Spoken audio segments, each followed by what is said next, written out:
हर कामयाब आदमी के पीछे एक समझदार औरत का हाथ होता है। ये लाइनें सटीक बैठती हैं लियो टॉल्स्टॉय के ऊपर। अगर आप नहीं जानते लियो टॉल्स्टॉय कौन है, तो वो दुनिया के सबसे महानतम लेखकों में से एक थे। जब उनकी उम्र 34 साल थी, उन्होंने 18 साल की सोफिया से शादी की। शादी के ठीक पहले उन्होंने अपनी पर्सनल डायरी सोफिया को पढ़ने दी और कहा कि इस डायरी में मैंने अपनी सारी गलतियां, अपनी सारी कहानी, अपने सारे प्रेम संबंध लिखे हुए हैं।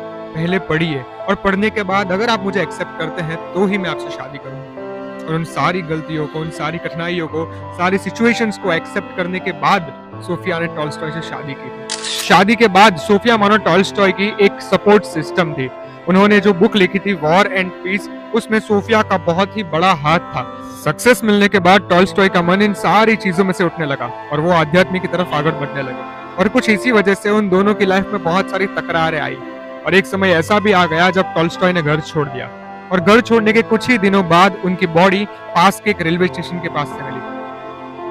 दूसरी तरफ सोफिया ने अपनी पूरी जिंदगी सिर्फ टॉल्स्टॉय के नाम कर दी और उनकी सारी किताबों को पब्लिश करवाया, उनके सारे कामों को लोगों के सामने लाया। हम सभी को ये चीज समझना जरूरी है कि हर एक रिश्ते में दोनों का कंट्रीब्यूशन इक्वली होना चाहिए।